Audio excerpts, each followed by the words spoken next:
My name is Clinton Sharpe, and the last report I ever wrote as a ranger is the reason I'm telling this now.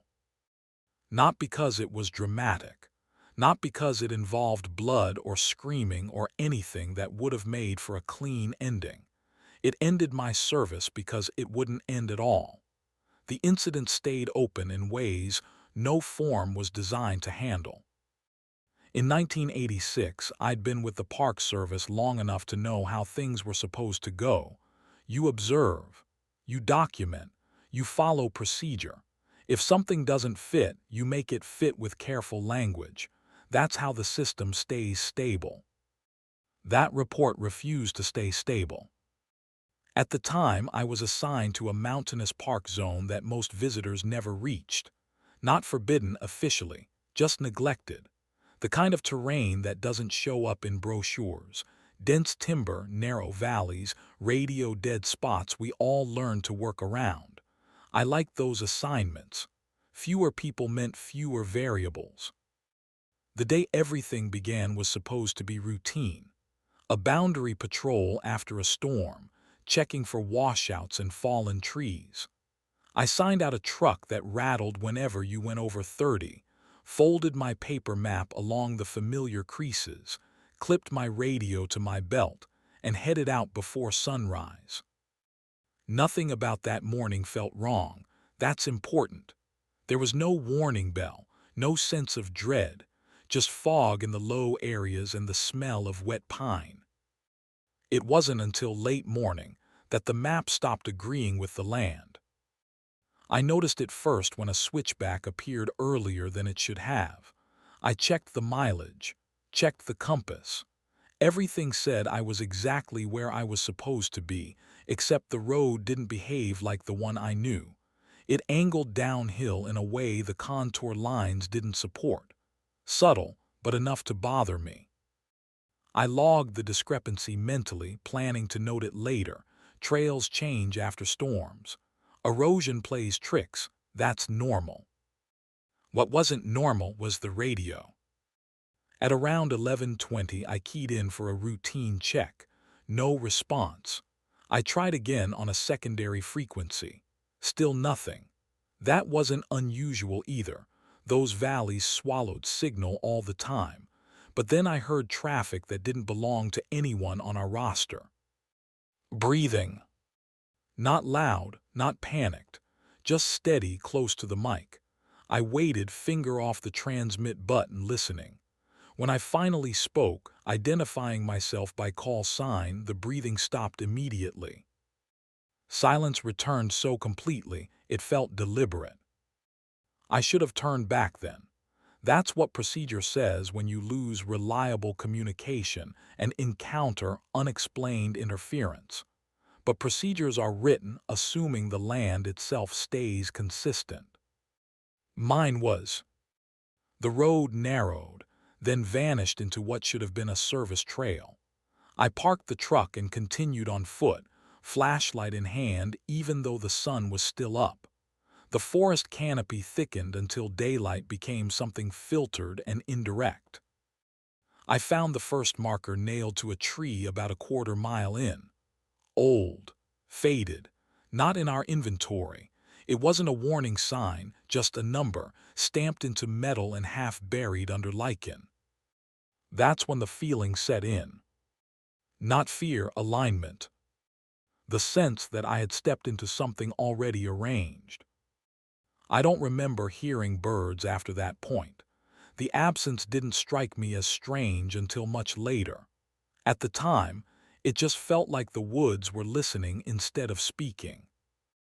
I continued documenting mentally: tree density, ground conditions, trail width. Everything looked normal when viewed in isolation.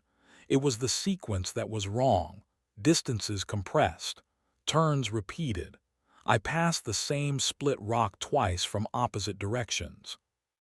When I finally decided to head back, I realized I couldn't identify the direction I'd come from with certainty. That's when the radio came alive again. Not with breathing this time, with a voice. It used my name. Not my call sign, my name. "Clinton," it said evenly, like someone confirming they had your attention. I didn't answer. Training took over. You don't respond to unidentified transmissions, especially when they violate protocol that cleanly. I kept walking, counting steps, marking trees with chalk from my kit. After 60 steps, I reached a chalk mark I hadn't made yet. That was the moment I understood I was no longer dealing with a navigation issue. Something in that area wasn't hostile in the way people imagine danger. It wasn't rushing me. It wasn't forcing a confrontation. It was observing procedure, my procedure, and adjusting around it. I forced myself to stop, to breathe, to think like a ranger, not a lost man. Eventually, I found my way back to the truck by doing the opposite of what felt correct, ignoring the trail, cutting straight through brush, accepting scrapes and torn fabric as confirmation I was moving into uncontrolled space again. When I reached the road, the radio died completely. Back at the station, I wrote the report the same day, every detail, every inconsistency. I used cautious language. I framed observations as environmental anomalies.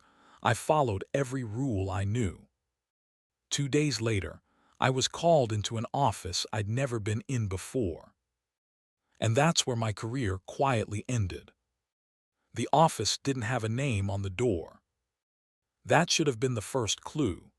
Ranger stations are bureaucratic by nature, everything labeled, everything logged.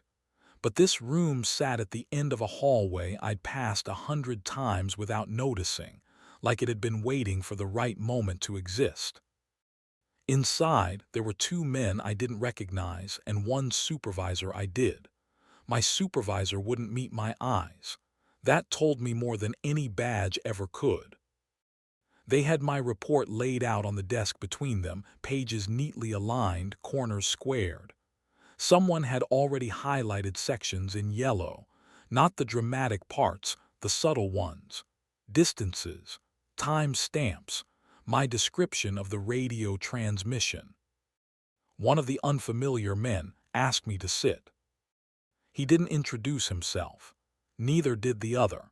They didn't have uniforms, just neutral jackets and the kind of posture that suggests they're used to being deferred to. Law enforcement adjacent, if I had to guess, or something that borrowed the authority when it needed it. "We have some questions about your documentation," the first man said, tapping the report lightly with a pen. "Specifically, your observations regarding spatial inconsistency." I told him exactly what I'd written, that the map and terrain hadn't aligned, that it could have been storm damage, erosion, or outdated survey data. He nodded like he'd expected that answer. "And the radio transmission?" he asked. I repeated my account, breathing, then my name. That's when the second man spoke for the first time. "You're certain it wasn't crosstalk?" he asked. Another ranger using an open mic. "There was no one else assigned to that sector," I said, "and no one uses my first name over the radio." They exchanged a glance, not surprised, not alarmed, more like confirmation. My supervisor finally spoke then, clearing his throat. "Clinton, did you feel disoriented during the patrol?" "Yes," I said, "but not confused." That distinction mattered to me. It still does. The first man smiled faintly. "That's a good way to put it." He slid a different document across the desk, a rewritten version of my report, same date, same patrol assignment, but the language had been sanitized. The radio issue was reduced to signal interference. The navigation anomalies were reframed as temporary trail obstruction. Everything still technically true, just incomplete enough to be harmless. "This is the version that will be archived," he said. "We'd like you to review it for accuracy." I understood then that this wasn't an interview. It was an offer. Sign this version and the incident would be resolved. The park would move on. So would I. I asked what happened to my original report. It won't be necessary going forward, the second man said. Consider it an internal draft. I didn't sign right away. Not out of defiance. Out of instinct. Something about the way they'd reduced the event into manageable language felt wrong, like compressing a map until the landmarks overlapped. I asked one more question before I agreed. How often do you get reports like this? The room went very still. The first man studied me for a long moment, then said, more often than we'd prefer. Less often than you'd think. That answer stayed with me. I signed the revised report. What choice did I have? I still believed at that point that cooperation meant containment, that by agreeing to their version, I was helping keep things under control. I was wrong. Over the next few weeks, subtle changes followed me. My patrol schedule shifted without explanation. My access to certain areas was quietly revoked. Equipment requests went unanswered. Radios assigned to me were swapped out more than once. Then came the evaluation. On paper, it was neutral. No misconduct, no disciplinary language, just a recommendation for reassignment due to operational incompatibility. That phrase still makes my jaw tighten. Operational incompatibility means you function too precisely in situations that require ambiguity. I was transferred to a low-traffic park hundreds of miles away. Flat land, clear sightlines, excellent radio coverage. It felt less like a punishment and more like a quarantine. At night, I started dreaming about that sector. Not in images, in sensations, the feeling of the forest leaning inward, of paths adjusting themselves when you weren't looking, of something patient enough to wait for paperwork to catch up. Once I dreamed of writing the report again. Only this time the words rearranged themselves on the page while I watched. Sentences curved back into earlier paragraphs. Time stamps repeated. The final line read, observation acknowledged. I woke up convinced I could still hear breathing. Years passed. I didn't experience anything else like it. That was almost worse. Without repetition, it became easier for people, including me, to frame the incident as a one-time anomaly. Until I learned what happened to the area. In the early 1990s, I heard through an old contact that the sector had been quietly reclassified. Not closed, not marked, just redefined. New boundaries, new designations. Access restricted to special use. No explanation given to local staff. And that's when it finally clicked. The report didn't end my service because it described something impossible. It ended my service because it described something repeatable. Whatever was happening out there didn't need witnesses. It needed consistency, conditions, people who followed rules closely enough to notice when the rules stopped applying. I had done exactly what I was trained to do. And that made me incompatible. I stayed quiet for a long time after that. Not because I was told to, no one ever contacted me again after the transfer, but because silence had been demonstrated to be the safest posture. I learned to live with the knowledge the same way you live with an old injury. You adjust your movements. You don't test the limits unless you have to. I finished out my years as a ranger doing exactly what was expected of me. Routine patrols, clean reports, no speculation, no curiosity that couldn't be justified on paper. I became very good at that. Too good. But every time I filled out a logbook, I remembered how easily mine had been rewritten. How quickly an experience could be reduced to language that no longer described what actually happened. That was the real lesson of 1986. Reality isn't erased by force, it's edited. I retired quietly. No ceremony, no commendation, just a handshake and a plaque with my name spelled correctly, which felt like a victory at the time. I told myself I was done with the system, that whatever had happened belonged to a younger version of me who no longer existed. Then, years later, I received a copy of a report from another park. It came from an old colleague who trusted me enough to break protocol. The incident description was different, the location hundreds of miles away, but the language was familiar in a way that made my stomach tighten. Spatial inconsistencies, radio anomalies, disorientation without confusion. The same careful phrases, the same attempt to make something manageable. That's when I realized my report hadn't been an outlier. It had been a reference. The phenomenon, whatever term you want to use, wasn't bound to a single forest or a single year. It appeared where conditions allowed it: remote terrain, limited oversight, personnel trained to trust procedure over instinct. And always, it interacted through systems we relied on: trails, radios, maps, reports. It didn't confront people directly. It worked through structure. I've had decades to think about what I encountered, and I still don't believe it was malicious in the way we define threats. It didn't pursue me. It didn't punish me for leaving. It adapted to my presence, then let me go when I stopped being useful.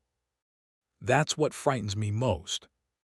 Predators chase, forces collide, but systems persist. Whatever exists in those areas doesn't need to be hidden completely. It only needs to remain unresolved. As long as incidents can be reframed, refiled, or quietly archived, it continues operating within the margins. That's why my service ended. Not because I panicked, not because I disobeyed orders. Because I wrote something that refused to collapse into the margins. I'm speaking now because I'm no longer part of the structure that benefits from my silence. My pension is secure. My name has already faded from relevance. And most importantly, patterns are harder to dismiss when enough people recognize them. If you work in law enforcement, park services, forestry, or any role that places you alone in controlled wilderness, listen carefully to this part. If a trail behaves correctly, but leads you somewhere that feels procedurally wrong, stop. If your radio uses familiarity instead of protocol, do not respond. If your report is rewritten before anyone challenges its content, understand what's happening. You are not being protected. You are being positioned. I don't know what would have happened if I'd stayed in that sector longer. I don't know how many others followed instructions too precisely and disappeared into paperwork instead of the woods. What I do know is this: the most dangerous thing I ever encountered as a ranger wasn't an animal, or weather, or terrain. It was a system that knew how to quietly absorb the truth without ever denying it. That report ended my service because it crossed a boundary I didn't know existed. And if you're hearing this, it's because that boundary is still there. Unmarked, unacknowledged, and waiting for someone else to. Oh, document it too clearly.